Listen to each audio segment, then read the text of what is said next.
Hello दोस्तों, नमस्कार।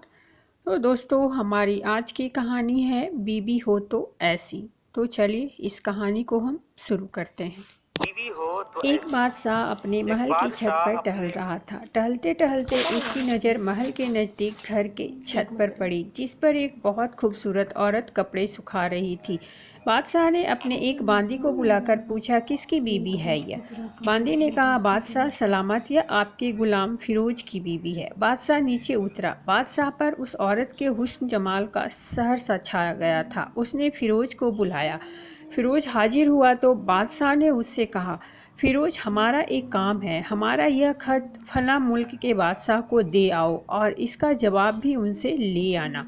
फिरोज उस खत को लेकर घर वापस आ गया। खत को अपने तकिए के नीचे रख दिया। सफ़र का सामान तैयार किया, रात घर में गुजारी और सुबह मंजिल ए मकसूद पर रवाना हो गया।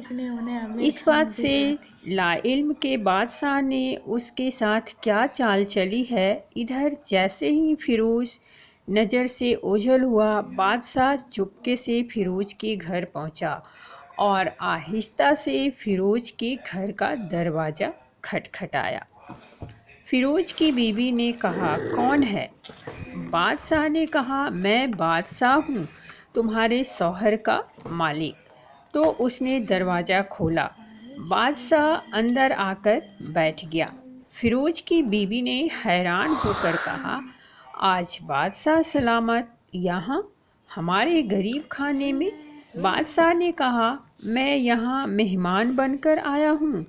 फिरोज की बीवी ने बादशाह का मतलब समझकर कहा, मैं अल्लाह की पनाह चाहती हूँ आपके इस तरह आने से, जिसमें मुझे कोई खैर नज़र नहीं आ रही। बादशाह ने गुस्से में कहा, ऐ लड़की, क्या कह रही हो तुम?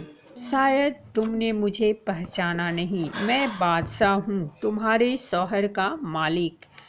फिरोज की बीबी ने कहा, बादशाह सलामत, मैं जानती हूँ कि आप ही बादशाह हैं, लेकिन बुजुर्ग कह गए हैं, शेर को अगरचे जितनी ही भूख लगी हो वह मुर्दार तो नहीं खाना शुरू कर देता।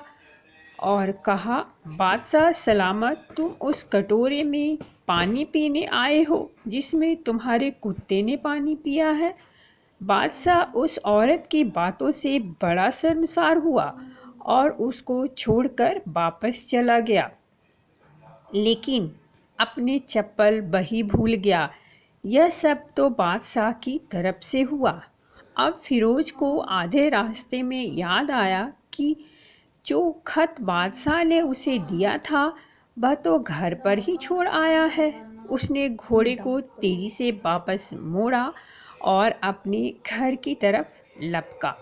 फिरोज अपने घर पहुंचा तो तकिए के नीचे से खत निकालते वक्त उसकी नज़र पलंग के नीचे पड़े बादशाह के नालैन चप्पल पर पड़ी, जो वह जल्दी में भूल गया था। फिरोज का सर चकरा कर रह गया और वह समझ गया कि बादशाह ने उसे सफ़र पर इसलिए भेजा ताकि वह अपना मतलब पूरा कर ले।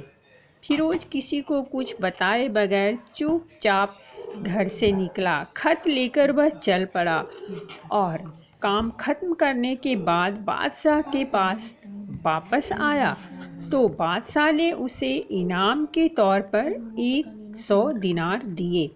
फिरोज दिनार लेकर बाजार गया और औरतों के इस्तेमाल के कीमती कपड़े और कुछ तवायफ भी खरीद लिए।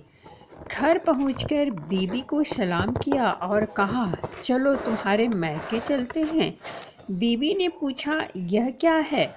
कहा, बादशाह ने इनाम दिया है और मैं चाहता हूँ कि तुम यह पहनकर अपने घर वालों को भी दिखाओ। बीबी, जैसे आप चाहें। बीबी तैयार हुई और अपने वालिदैन के घर अपने शौहर के साथ रवाना हुए। दामाद और बेटी और उनके लिए गए तहाइफ को देखकर वह लोग बहुत खुश हुए। फिरोज की बीबी को छोड़कर वापस आ गया। 1 महीना गुजरने के बावजूद ना बीवी का पूछा और ना उसको वापस बुलाया। फिर कुछ दिन बाद उसके साले उससे मिलने आए और उसने कहा, आप हमें अपनी बहन से गुस्से और नाराज़गी की वजह बताएं या फिर हम आपको काजी के सामने पेश करेंगे। तो उसने कहा, अगर तुम चाहो तो कर लो, लेकिन मेरे जिम्मे उसका कोई ऐसा हक बाकी नहीं जो मैंने अदा ना किया हो। वह लोग अपना केस काजी के पास ले गए तो काजी ने फिरोज को बुलाया। काजी उस वक्त बादशाह के पास बैठा हुआ था। लड़की के भाइयों ने कहा, अल्लाह बादशाह सलामत और काजी साहब को सही सलामत रखे। काजी साहब, हमने एक सरसब्ज बाग, दख्त फलों से भरे हुए और साथ में मीठे पानी का कुआं इस शख्स के हवाले में दिया था, तो इस शख्स ने हमारा बाग उजाड़ दिया, सारे फल खा लिए, दरख्त काट लिए और कुएं को खराब करके बंद कर दिया। काजी फिरोज की तरफ मुतवज्जे होकर पूछा, हाँ तो लड़के तुम क्या कहते हो इस बारे में? फिरोज ने कहा, काजी साहब, जो बाग मुझे दिया गया था वह उससे बेहतर हालत में मैंने उसे वापस किया है। काजी ने पूछा, क्या इसने बाग तुम्हारे हवाले जैसी ही हालात में वापस किया है जैसे पहले था? उन्होंने कहा, हाँ वैसे ही हालात में वापस किया है, लेकिन हम उनसे बाग वापस करने की वजह जानना चाहते हैं। काजी ने कहा, हाँ फिरोज, तुम इस बारे में क्या कहना चाहते हो?